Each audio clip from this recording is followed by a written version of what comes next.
ఏడాది పాలనలో కాంగ్రెస్ ప్రభుత్వం చేసిన అప్పులపై శాసనసభలో మాజీ మంత్రి బీఆర్ఎస్ ఎమ్మెల్యే హరీష్ రావు తీవ్రంగా స్పందించారు. ఏడాది కాలంలో 52,000 కోట్లు మాత్రమే అప్పు తీసుకున్నామని ఆర్థిక మంత్రి భట్టి విక్రమార్క పేర్కొన్నారు. ఈ సందర్భంగా హరీష్ రావు మాట్లాడారు. రాష్ట్ర ప్రభుత్వం ఎఫ్ఆర్బీఎం కింద తీసుకున్న అప్పులు 51,277 కోట్లు. ఈ రోజు ఉదయం reserve bank of India report కూడా తీసుకున్నాను. ఈ రోజుకు కలిపితే ఇంకో 3,000 కోట్లు పెరిగింది. అంటే ఎఫ్ఆర్బీఎం కింద 55,277 కోట్లు తీసుకున్నట్టు రిపోర్టు ఉంది.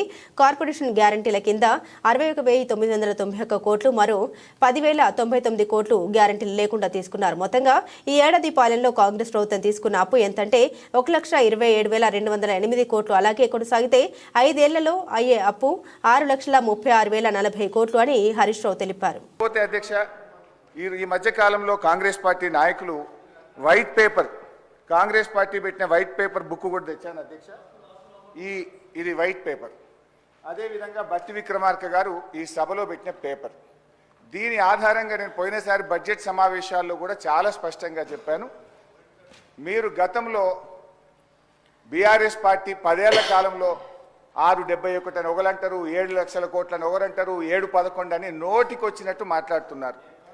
I challenge in this house, ఒకరోజు స్పెషల్గా డిబేట్ పెడతారా పెట్టండి, లేదు ఆడిటర్లను పిలిచి పెడతారా, ఫైనాన్స్ డిపార్ట్మెంట్ పెట్టి పిలుస్తారా పిలవండి. ఐ వాంట్ టు ప్రూవ్ 10 ఏళ్ల బీఆర్ఎస్ కాలంలో జరిగిన మొత్తం అప్పు కేవలం 4,17,496 మాత్రమే. కానీ గోరంతలు కొండంతలు చేసి గోబల్స్ ప్రచారం చేసేటువంటి ప్రయత్నాన్ని ఈ సభ ద్వారా నేను తీవ్రంగా ఖండిస్తూ ఉన్నాను. గతంలో గౌరవనీయులు భట్టి విక్రమార్క గారు ఎన్నికల ముందు ఆదాయాన్ని సమకూర్చడంలో కాంగ్రెస్ పార్టీకి అపారమైనటువంటి అనుభవం ఉంది, హామీలన్నీ నెరవేర్చడం మాకు పెద్ద సమస్యే కాదు అని ఎన్నికల ముందు చెప్పారు. వీడియో కూడా ఉంది, కావాలంటే పంపిస్తాను.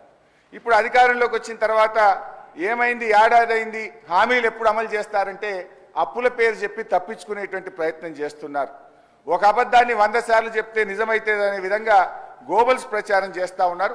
అందుకే ఈ శాసనసభ వేదికగా సభ్యులకు, రాష్ట్ర ప్రజలకు కూడా ఈ 7 లక్షల కోట్ల అప్పు అని కాంగ్రెస్ పార్టీ చేస్తున్న ప్రచారం తప్పు అని ఈ సభ ద్వారా రాష్ట్ర ప్రజలకు నేను తెలియజేయదలుచుకున్నాను అధ్యక్ష.